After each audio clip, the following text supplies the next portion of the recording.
سب سے پہلے ہمارے آقا نامدار امام زمان نور خدا بن برحق نور مولانا شاہ کریم الحسین حاضر امام کے مبارک نام پر صلوات پڑھیے۔ اللہم صلی علی محمد وآل محمد۔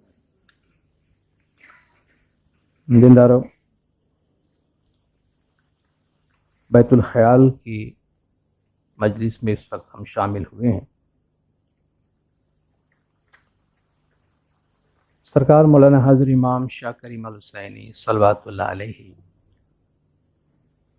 مولانا نے اپنی فرامین میں بیت الخیال کے اس تصور اور ہمارے اس پریکٹس کا حوالہ دیتے ہوئے فرمایا ہے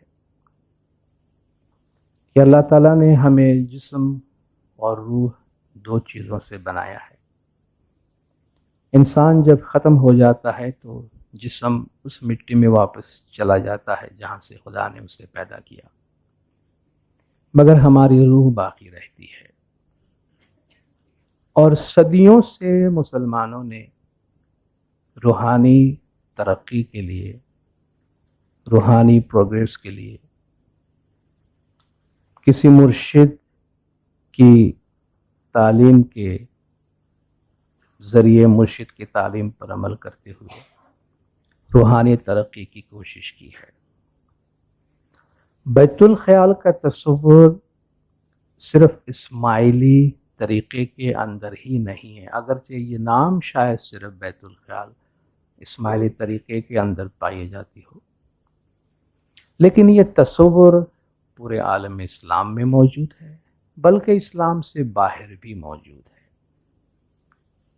مولانا حضر امام شاہ کریم الحسینی صلوات اللہ علیہ نے دبئی اسماعیلی سینٹر کی بنیاد رکھتے ہوئے جماعت خانے کی تصور کو باطنی ترقی اور باطنی پاکیزگی کے حوالے سے پائے جانے والے دوسرے گھروں کے ساتھ منسلک کیا ہے۔ یہ غالباً پہلا موقع ہے کہ پبلک میں، عوام کے سامنے اور خاص طور پر مسلم دنیا میں، عرب کنٹری میں علماء کے سامنے مولانا جماعت خانے کے تصور کو اتنے واضح الفاظ میں دنیا والوں کے سامنے پیش کیا۔ یہ حوالہ اس لحاظ سے بھی بہت اہم ہے کہ بعض اوقات ہمیں اس سوال کا سامنا ہوتا ہے، ابھی تک ہوتا رہا ہے، شاید آنے والے مہینوں میں، آنے والے سالوں میں یہ سوال زیادہ شدت سے ہمارے سامنے آئے اور ہم بہت دفعہ اس کے بارے میں انکمفرٹیبل محسوس کرتے ہیں کہ جب ہم کسی بھی طریقے اور کسی بھی مذہب کی عبادت گاہ میں جب چاہے جا سکتے ہیں، ہمیں کوئی نہیں روکتا، ہماری عبادت گاہ میں جماعت خانے کا تصور ایسا کیوں ہے کہ ہمارے اس عبادت گاہ میں دوسرا کوئی آ نہیں سکتا؟ گویا اسماعیلی دوسروں کو اپنے جماعت خانے میں آنے سے روکتے ہیں، مگر خود جب بھی چاہے کسی کی بھی عبادت گاہ میں چلے جا سکتے ہیں۔ کہتے دنیا کے کسی بھی مذہب میں ایسا نہیں ہوتا کہ آپ کسی کو خدا کی عبادت کرنے کے لیے روکیں۔ اور عام طور پر اس سوال کو مسجد کے تصور کے ساتھ ملایا جاتا ہے کہ ہم مسجد میں، ہم دوسروں کی مسجد میں جا سکتے ہیں، دوسرے ہمارے جماعت خانے میں کیوں نہیں آ سکتے؟ یہ جو اس سوال کو جو ہم مسجد کے ساتھ منسلک کر کے جماعت خانے کو مسجد کے مد مقابل کوئی عبادت گاہ کے طور پہ کھڑا کر کے انجان پنے میں، نادانستہ طور پر ہم ایک ایسا تصور پیش کر رہے ہیں کہ جیسے غیروں کی مسجد ہے ہمارا جماعت خانہ ہے، یا ہم کسی مسلمان سے کہیں آپ کی مسجد ہمارا جماعت خانہ۔ اس سوال میں ہی مغالطہ ہے، اس تصور میں مغالطہ ہے۔ یہ ایسا نہیں ہے کہ غیروں کی مسجد اور ہمارا جماعت خانہ، بلکہ ہماری مسجد اور ہمارا جماعت خانہ۔ جماعت خانہ مسجد کے مد مقابل کوئی عبادت گاہ نہیں ہے، مگر مسجد کے متوازی، مسجد کے پیرالل، مسجد کے ساتھ چلنے والے، مسجد ہی کے ایک وسیع تر تصور کے اندر پائے جانے والے عبادت گاہوں میں سے ایک عبادت گاہ ہے۔ تو مولا نے جب جماعت خانے کا تصور پیش کیا پبلک میں اپنی تقریر میں، تو مولا نے فرمایا کہ مجھے مناسب لگتا ہے اس موقع پر کہ میں جماعت خانے کے تصور کو مسلم پائٹی، یعنی اسلام میں مسلمانوں نے تقوی، پرہیزگاری، پاکیزگی، روحانی ترقی، روحانی بلندی حاصل کرنے کے لیے جو طریقے اپنائے ہیں ان کے سیاق میں ہم جماعت خانے کو پیش کریں۔ پھر مولا نے فرمایا صدیوں سے دین اسلام کے اندر مسجد کے ساتھ ساتھ ایسی عبادت گاہیں یا ایسے گھر بھی پروان چڑھتے رہے ہیں کہ جو مسجد کے ساتھ رہتے ہوئے مسلمانوں کی روحانی ترقی کا کام دیتے رہے ہیں۔ مولا نے ان میں سے 4 قسم کے گھروں کا ذکر کیا، اس میں رباط، زاویہ، خانقاہ اور جماعت خانہ۔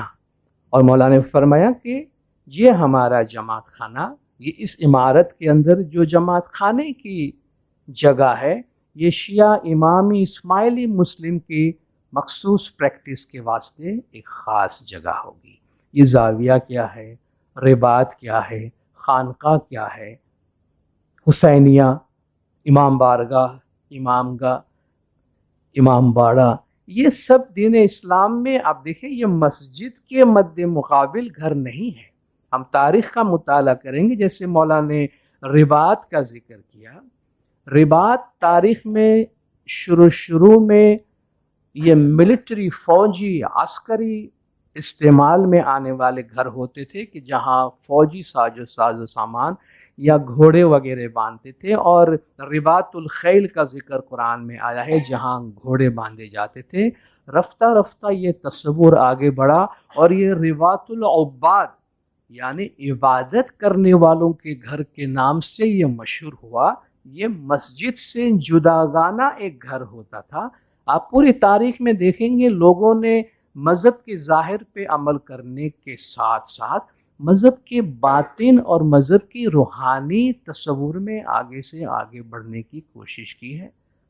حضور اکرم صلی اللہ علیہ وآلہ وسلم کے زمانے میں بھی آپ سورۃ المزمل کا مطالعہ کریں، قرآن شریف کی 73ویں سورہ، اللہ تعالیٰ فرماتے یا ایھا المزمل قم اللیل الا قلیلا نصفہ او انقص منہ قلیلا او زد علیہ ورتل القرآن ترتیلا، اے چادر لپیٹ کے سونے والے اٹھ، آدھی رات کو اٹھ، تھوڑا سا بڑھا دے یا تھوڑا سا کم کر دے اور قرآن کو ترتیل کے ساتھ پڑھ۔ انا سنلقی علیک قولا ثقیلا، ہم آپ پر بہت بھاری بول نازل کرنے والے ہیں۔ ان ناشئۃ اللیل ہی اشد وطئا واقوم قیلا، رات کا اٹھنا بے شک بڑا بھاری ہے، نفس پہ بڑا بھاری گزرتا ہے، اور رات میں اٹھنے والے کی زبان بڑی اچھی چلتی ہے۔ ان لک فی النہار سبحا طویلا، دن بھر تیرے دوسرے بہت کام ہوتے ہیں، تو اللہ نے آپ کو رات کو اٹھنے کو انکریج کیا۔ ایک اور مقام پر اسی سورہ میں اللہ تعالیٰ فرماتا ہے کہ اے محمد صلی اللہ علیہ وآلہ وسلم، اللہ جانتا ہے، ان اللہ یعلم انک تقوم ادنی من ثلثی اللیل، اللہ جانتا ہے کہ آپ اور آپ کے ساتھ کچھ لوگ، وطائفۃ من الذین معک، اور آپ کے ساتھ ایک گروپ آدھی رات کو جاگتے ہیں، یعنی ساری امت نہیں جاگتی تھی، سارے لوگ نہیں جاگتے تھے، ایک گروپ آپ کے ساتھ ہے جو آدھی پونی رات کو آپ کے ساتھ اٹھ کر عبادت، بندگی اور ذکر کرتے ہیں۔ تو یہ باطنی ترقی کی کوشش کا عمل آپ کے دور میں بھی جاری تھا، اور آپ کے دور کے بعد مسلمانوں میں مختلف گروہوں نے روحانی ترقی کے اس سلسلے کو جاری رکھا۔ جس طرح آپ صوفیوں کے بہت سے طبقات اور بہت سے طریقے پورے عالم اسلام میں پھیلے ہوئے دیکھتے ہیں، تو وہ ان صوفیوں کی جو عبادت گاہیں تھیں ان میں سے ایک رباط ہے، یہ خانقاہ ہی کی ایک قسم ہے۔ ایک مولا نے زاویہ کا ذکر کیا، زاویہ کہتے ہیں کونے کو، کارنر، اور یہ خانقاہی کے ہم معنی ہیں، مگر یہ نارتھ افریقہ کے اندر شمالی افریقہ کے اندر یہ لفظ استعمال ہوتے رہا. ترکی میں اسی طرح کے گھر کو تکے یا درگاہ کہا جاتا ہے. یہ سب مساجد سے الگ ہے. ایران میں اور ایرانی تصور میں فارسی زبان میں خانقاہ ڈیولپ ہوا. ہم انڈیا پاکستان کے جو اسماعیلی ہم بھی خانقاہ کے لفظ سے واقف ہیں کہ جتنے بھی صوفی سلسلے ہیں ہر صوفی ماسٹر کا اپنا ایک خانقاہ ہوتا تھا جس میں وہ خصوصی عبادت کرتے تھے. آج بھی آپ پاکستان کے بہت سے شہروں میں جاتے ہیں تو آپ کو کہیں مراقبہ ہال لکھا ہوا نظر آتا ہے. ایک چھوٹا سا کمرہ ہوتا ہے, گھر ہوتا ہے, مراقبہ ہال یعنی ہاؤس آف میڈیٹیشن. یہ غور و فکر کرنے کی جگہ جس کو ہم جس کے بیت الخیال کی پریکٹس ہے, وہ مسجد نہیں ہوتی مگر وہاں لوگ اپنی مرضی سے آ کر مراقبہ یعنی میڈیٹیشن کرتے ہیں, خصوصی عبادت کرتے ہیں.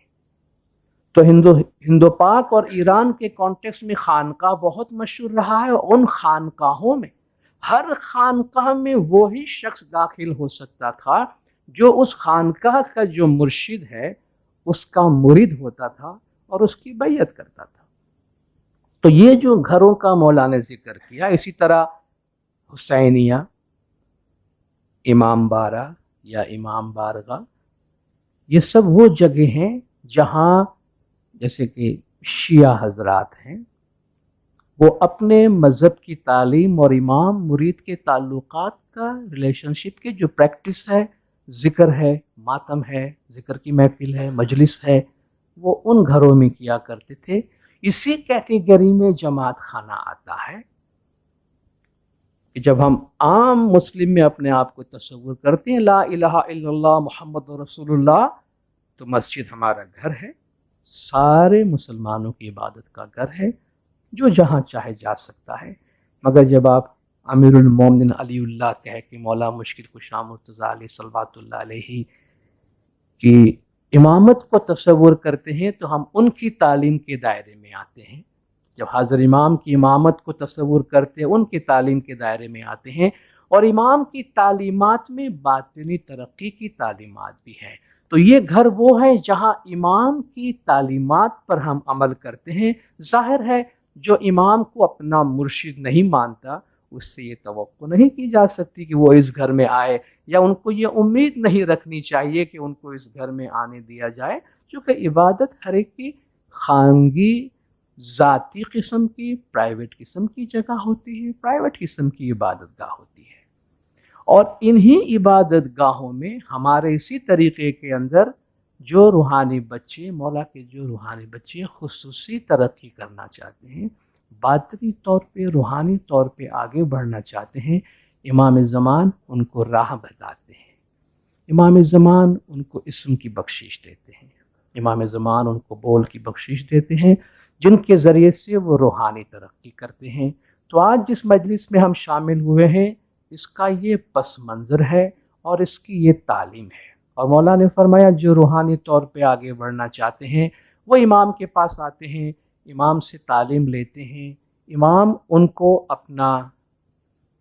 اپنے نور کی بخشش سے خاص اسم عنایت فرماتے ہیں, جو امام اور مرید کے درمیان ایک انڈیویجول, ایک ذاتی رشتہ اور ایک ذاتی لنک ہوتا ہے جو صرف اور صرف روحانی ترقی کے واسطے استعمال کیا جاتا ہے. اور پورے عالم اسلام میں اور پوری دین اسلام کی تعلیم میں آپ دیکھیں گے اللہ تبارک و تعالی مسلمانوں کو محض رسم پرست نہیں بنانا چاہتا, ریچوالسٹک نہیں بنانا چاہتا. بدقسمتی سے آج آپ دیکھیں عالم اسلام میں کسی کے مسلمان ہونے نہ ہونے کے بارے میں زیادہ زور مراسم پہ دیا جاتا ہے, زیادہ زور ظاہر پہ دیا جاتا ہے, زیادہ زور جو کچھ آپ کو نظر آتا ہے اس پہ دیا جاتا ہے. دل کی دنیا کوئی نہیں دیکھتا. قرآن حکیم میں اللہ تبارک و تعالیٰ کتنی خوبصورتی سے اس آیت میں بیان فرماتے ہیں کہ خدا کس قسم کا مومن دیکھنا چاہتا ہے. لیس البر ان تولوا وجوہکم قبل المشرق والمغرب. اس میں کوئی نیکی نہیں ہے کہ تم اپنا چہرہ مشرق کی طرف کرو یا مغرب کی طرف کرو۔ وَلِلَّهِ الْمَشْرِقُ وَالْمَغْرِبُ فَأَيْنَمَا تُوَلُّوا فَثَمَّ وَجْهُ اللَّهِ، مشرق مغرب دونوں اللہ کے ہیں، تم جس طرف بھی دیکھو وہاں اللہ کا چہرہ ہے۔ بر نیکی کا بڑا اعلیٰ معیار، اعلیٰ مقام ہے۔ ایک اور مقام پر اسی طرح کی آیت ہے، لیس البر ان تأتوا البیوت من ظہورها، اس میں کوئی نیکی نہیں ہے کہ تم گھروں میں پیچھے کی طرف سے آؤ۔ بھئی گھروں میں پیچھے کی طرف سے کون آتا ہے؟ جب دروازہ ہو تو پیچھے سے کون آئے گا؟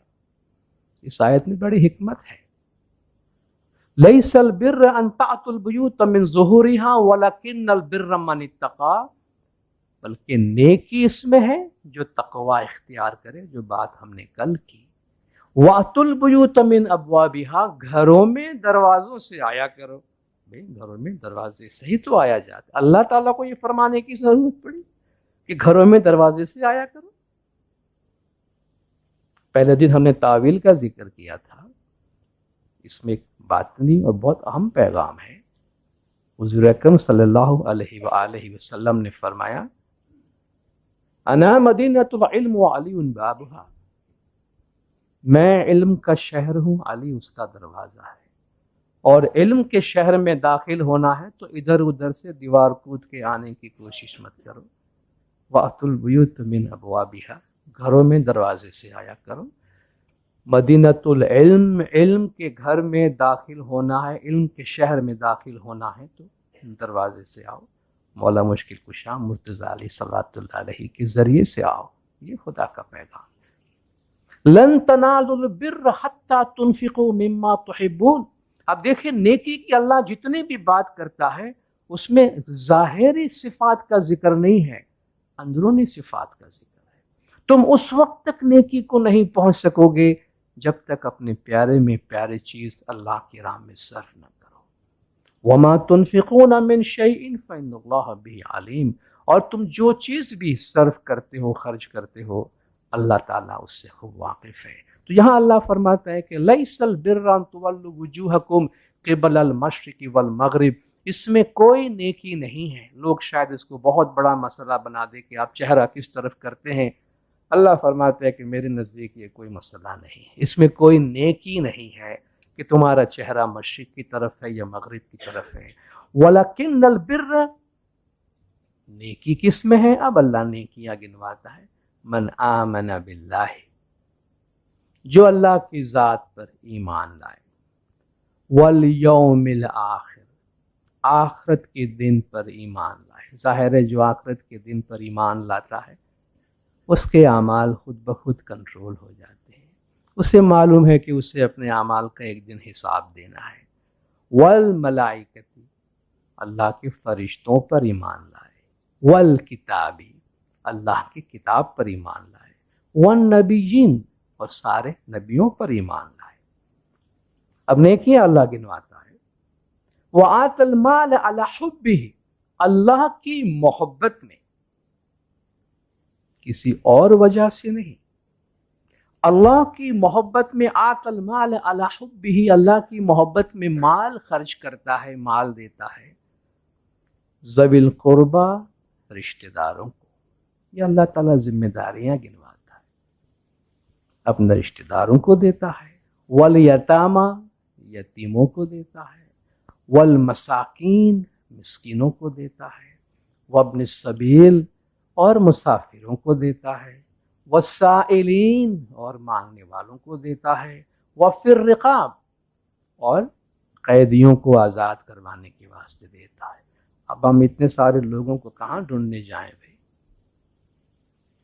ہمیں اب نیک بننے کے لیے اس طریقے سے اللہ کی راہ میں خرچ کرنا ہے کہ میں رشتہ داروں کو دو، اور یتیم کہاں ڈھونڈنے جاؤں، میں مسکین کہاں ڈھونڈنے جاؤں، میں سائلین کہاں ڈھونڈنے جاؤں، میں قیدیوں کو کیسے رہا کرانے جاؤں، میں کس طرح یہ مال خرچ کروں؟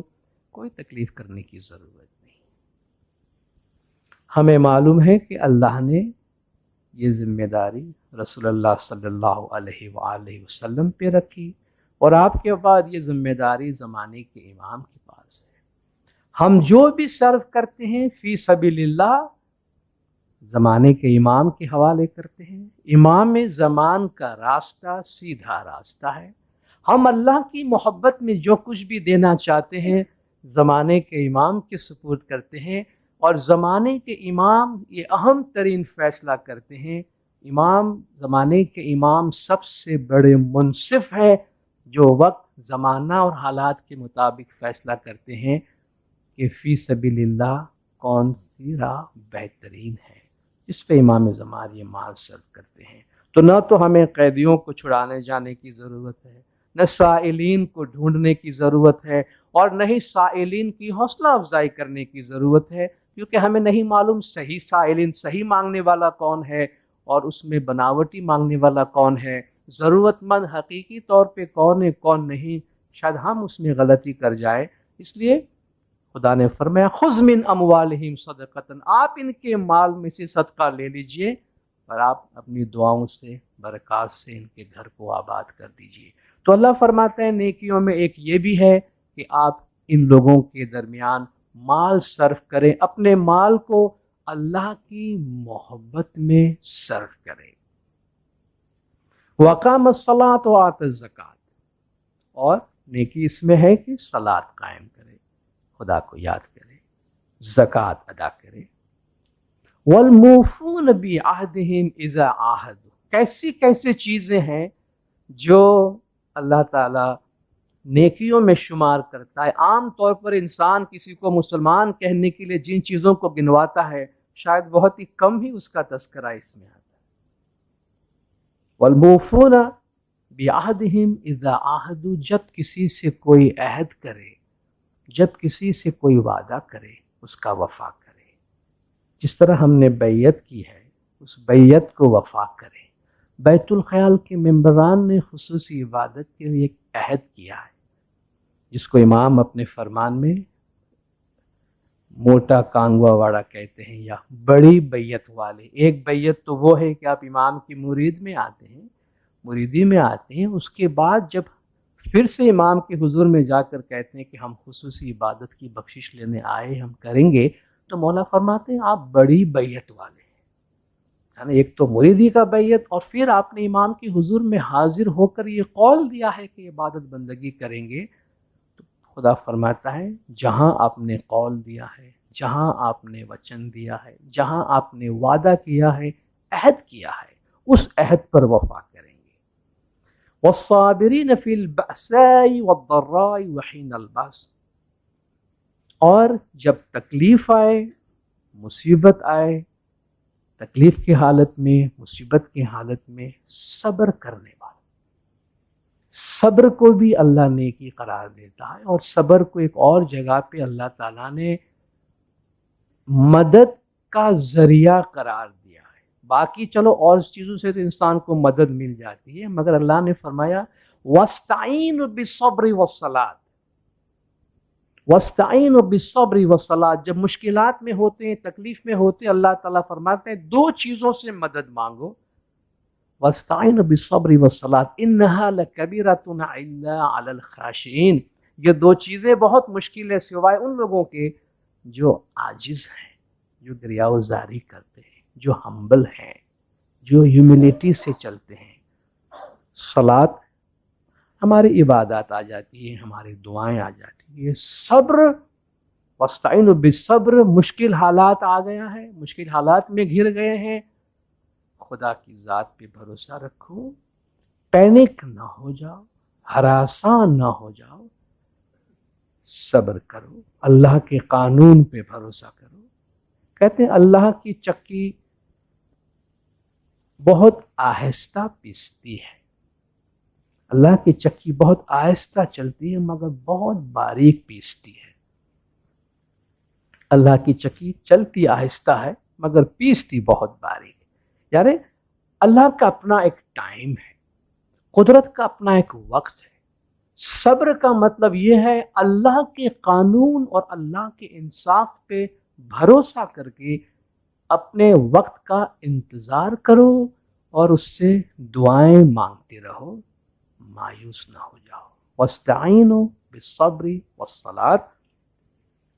اولئک الذین صدقوا، یہ وہ لوگ ہیں، ان صفات والے وہ لوگ ہیں جنہوں نے اپنے اعمال کو سچ کر بتایا، واولئک هم المتقون، یہ لوگ ہیں جو کہ پرہیزگار ہیں، یہ لوگ ہیں جو کہ پاکیزہ ہے۔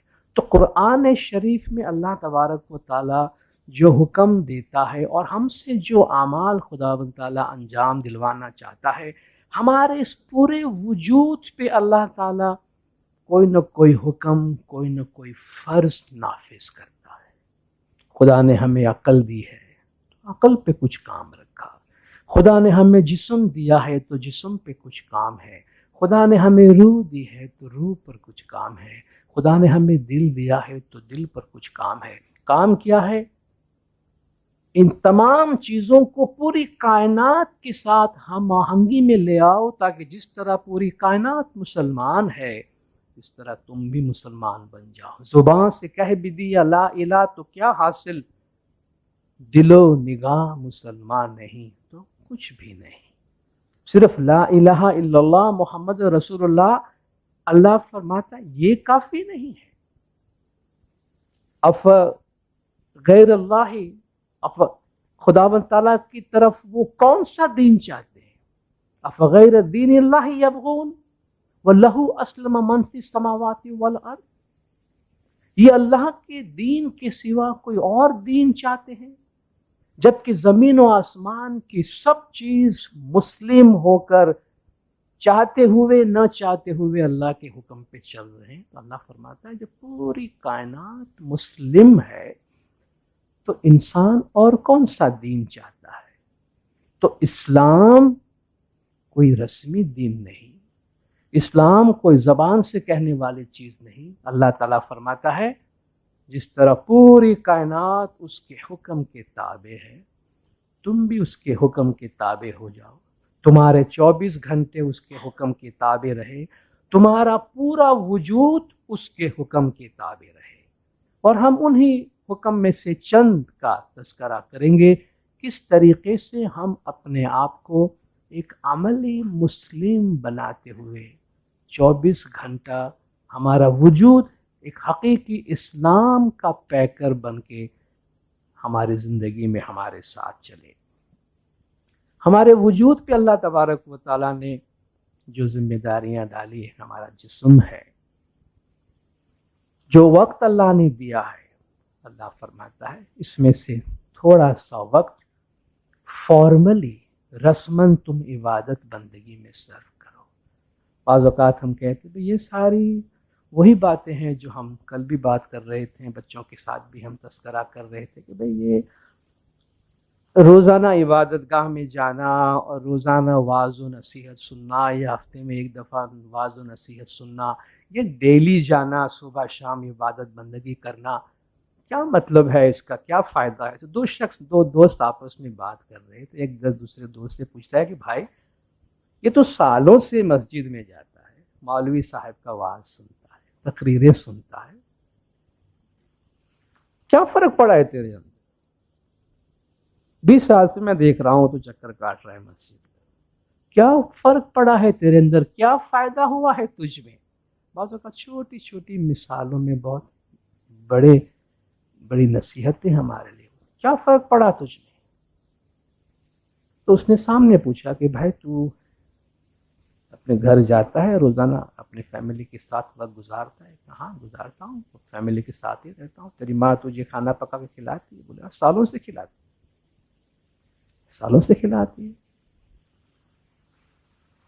تو پیدا ہوا اس وقت سے لے کے آج تک تیری ماں تجھے کھانا کھلا رہی، تو روز اس گھر میں جاتا ہے اور کھانا کھاتا ہے، ڈیلی کھانا کھاتا ہے، وہی چند اشیاء ہے جن کو گھما پھرا کے تیری ماں پکا کے تجھے کھلا دیتی ہے، تو کھا رہا ہے، کیا فرق پڑا ہے تجھ میں؟ یہ 20 سال 25 سال سے تجھے اس گھر میں کھانا کھا رہا ہے، کیا فرق پڑا ہے تجھ میں؟ تو دیکھ میری باڈی کیسی بن گئی، میں کتنا تندرست ہوا ہوں، یہ فرق پڑا ہے؟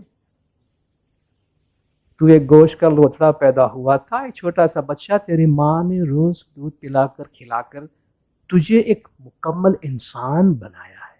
یہ روز روز کا کھانا جو ہے یہ تیری خوراک ہے، اس طرح روز روز کی عبادت، صبح شام کی عبادت، روز روز کی نصیحت، یہ روح کی غذا ہے۔ جس طرح ہمارے جسم کی غذا ہے، اس طرح ہماری روح کی غذا ہے۔ جس طرح ہمارے جسم کی فٹنس کی ضرورت ہے، اس طرح روح کی فٹنس کی ضرورت ہے۔ اگر ہم اپنی خوراک کا خیال رکھتے ہیں، تندرست رہتے ہیں، ورزش کرتے ہیں، صحت مند غذا کھاتے ہیں، تو چھوٹی موٹی بیماری سے ہم کو تکلیف نہیں ہوتی۔ بڑی بیماری بھی اگر آتی ہے تو ہماری جو قوت مدافعت ہے، جو ہمارے امیون سسٹم ہے، وہ مضبوط ہوتی ہے ان بیماریوں کو روکنے کے لیے۔ اگر ہماری غذا درست نہیں، اگر ہم ورزش نہیں کرتے ہیں، اگر ہم کھانے پینے کا خیال نہیں رکھتے، خود ہی اپنے جسم پہ ہم ظلم کرتے ہیں، تو بیماری کو ہمارے پاس آنے کی ضرورت نہیں، ہم بلاتے ہیں، ان کو خوش آمدید کہتے ہیں۔ پھر دو چھینک بھی آ جاتی ہے تو بندہ پلنگ پہ گرتا ہے جا کر۔ کیوں؟ امیون سسٹم بڑا کمزور ہے، چھوٹا سا جھٹکا بھی برداشت نہیں کر سکتا ہے۔ بالکل اسی طریقے سے ہماری روح کی حالت ہے، ہمارے ایموشنز، ہمارے جذبات کی حالت ہے، ہماری ہر روز کی صبح شام کی عبادت، دن رات 24 گھنٹے اٹھتے بیٹھتے چلتے پھرتے اللہ کا ذکر، اللہ کی یاد ہماری روح کے اندر قوت پیدا کرتی ہے، تاکہ جب ہم پر مشکل حالات آئیں، خدا نہ کرے مشکل حالات آئیں، مگر اس سے چھٹکارا نہیں ہے۔ Life will have many disappointments for you. If 1/5 of one's hopes is realized, one is extremely lucky and fortunate. مولانا نے فرمایا زندگی میں تمہارے سامنے بہت سی مایوسیاں اور نا امیدیاں آئیں گی۔ اگر کسی کی امیدوں کا 5واں حصہ بھی بر آئے تو سمجھ لو کہ تم بہت خوش قسمت ہو۔ تو مشکلات، مصائب تو آنے والے ہیں، مگر اگر ہم اندر سے یہ کبھی بھی اس خیال میں نہ رہیں کہ مشکلات اور تکلیف اور آفت کا بچاؤ انسان بیرونی قوت سے کرتا ہے، بیرونی قوت سے نہیں کرتا۔ لوگوں کے سہارے اچھی بات ہے، لوگوں کا سہارا بھی ہوتا ہے، اس بھروسے پہ نہ رہے۔ اصل اسٹرینتھ اندر کی ہے، اصل طاقت اندر کی ہے۔ وقت آنے پر جو چیز ہمیں سہارا دیتی ہے وہ انر اسٹرینتھ، اندرونی قوت ہے، ایمان، یقین، ذکر، یقین کی قوت، اور وہ یقین کی قوت ذکر سے آتی ہے، عبادت سے آتی ہے، فکر سے آتی ہے، باقاعدگی سے دعا بندگی جماعت خانے میں حاضری سے آتی ہے۔ تو یہ جو ہماری روزمرہ کی ذمہ داریاں ہیں، اس کو ادا کر کے ہم اپنے اندر ایک بہت مضبوط باطنی قوت پیدا کرتے ہیں۔ مدر ٹیریسا کا نام آپ نے سنا ہے۔ وہ ایک دفعہ یہ جو غزہ کی پٹی ہے، اسرائیل اور فلسطین کے جھگڑے میں، تو وہ غزہ کی پٹی سے بارڈر سے اسرائیل سے گزرتی ہوئی فلسطینی علاقے میں جا رہی تھی، تو بارڈر سیکیورٹی فورس جو کھڑی تھی وہاں، انہوں نے ان سے ایک سوال کیا، ان کی ذمہ داری ہوگی سوال پوچھنے کی۔ انہوں نے پوچھا کہ کیا آپ اپنے ساتھ کوئی ہتھیار لے کے جا رہی ہیں؟ Are you carrying any weapon? کیا آپ کوئی ہتھیار اپنے ساتھ لے کے جا رہی ہیں؟ کیونکہ وہ ملٹری زون ہے، وہ عسکری علاقہ ہے۔ انہوں نے کہا ہاں میں ایک ہتھیار لے جا رہی ہوں ساتھ میں، مائی بک آف پریئرس، میری دعاؤں کی کتاب، میں ہتھیار لے کے جا رہی ہوں اپنے ساتھ، میری دعاؤں کی کتاب۔ وہ ایک درویش صفت خاتون تھی، آپ جانتے ہیں، ان کو سینٹ ہوڈ ملا ہے، درویش کا درجہ دیا گیا ہے۔ وہ کہتی یہ میری طاقت ہے، یہ میرا ہتھیار ہے۔ مولا فرماتے ہیں اگر آپ عبادت بندگی میں پابند رہیں گے تو آپ مشکل میں کبھی بھی کمزور نہیں ہوں گے، اور دوسری بات جب آپ کامیاب ہوں گے تو کامیابی میں آپ حلیمی کا مطلب سمجھیں گے۔ یہ آپ کو کامیابی میں مغرور نہیں ہونے دے گی، جو درویشوں کی صفات ہے، جو پیغمبروں کی صفات ہے۔ اذا جاء نصر اللہ والفتح ورأيت الناس يدخلون في دين الله افواجا، جب اللہ کی نصرت آئی، فتح آئی، اور لوگ جوق در جوق دین اسلام میں داخل ہو رہے ہیں، تو اللہ فرماتے ہیں بڑائی نہ کرنا، فسبح بحمد ربک واستغفر، تو تسبیح پڑھنا،